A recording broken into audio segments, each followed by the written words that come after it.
The search for ever cheaper, more efficient ways of producing electricity is never ending. In America's deep south, they think they may have just found one of the answers.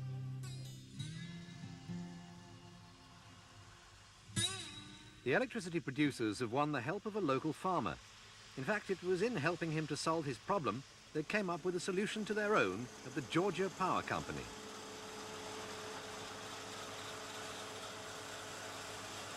What was the farmer's problem turned out to be the answer to rising costs at the power plant.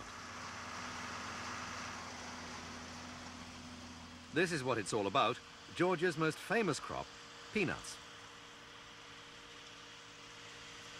Given presidential patronage by Jimmy Carter and a comic strip following by Schultz, the peanut isn't the first thing that springs to most people's mind as a source of energy.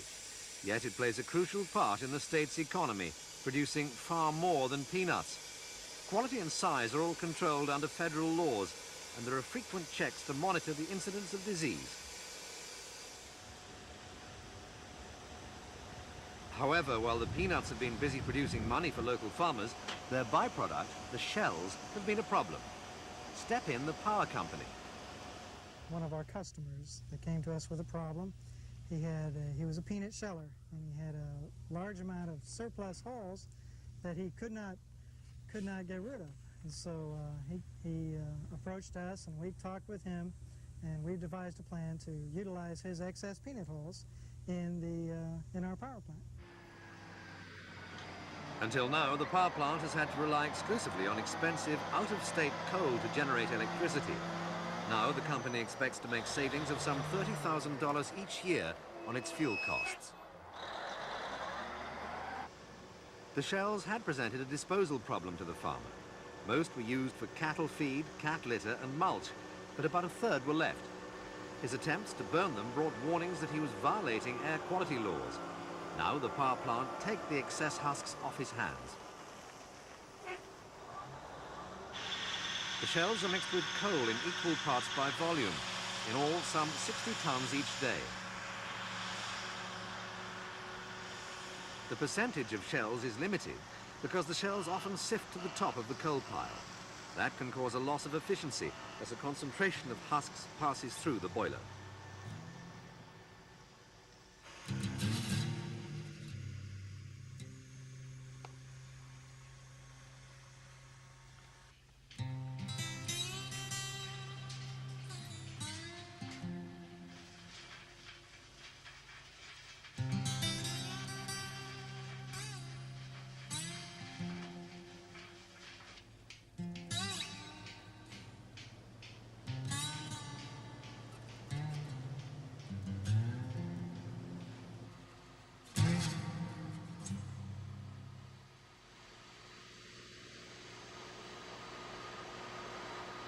The Georgia power plant says that it's the first to use peanut power.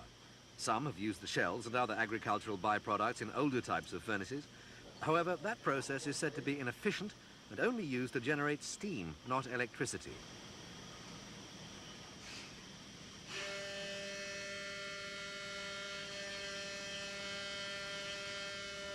The peanut shells produce about 2/3 as much heat as the grade of coal used at the Georgia power station, and nearly as much as lower grade coals used elsewhere. Now the engineers are considering other substitutes. We've been looking at pecan hulls. This area is very rich in that commodity, and there are some other, just about any kind of agricultural fuel is possible to use. We're exploring sawdust, wood chips, things like this. The news about peanut power is spreading. Operators throughout America and Canada have been in touch with the Mitchell County plant about their cost-cutting production. Without Georgia's supply of peanut shells, other states may have to look elsewhere for their power. Who knows what may be used to help us turn on the lights of the future?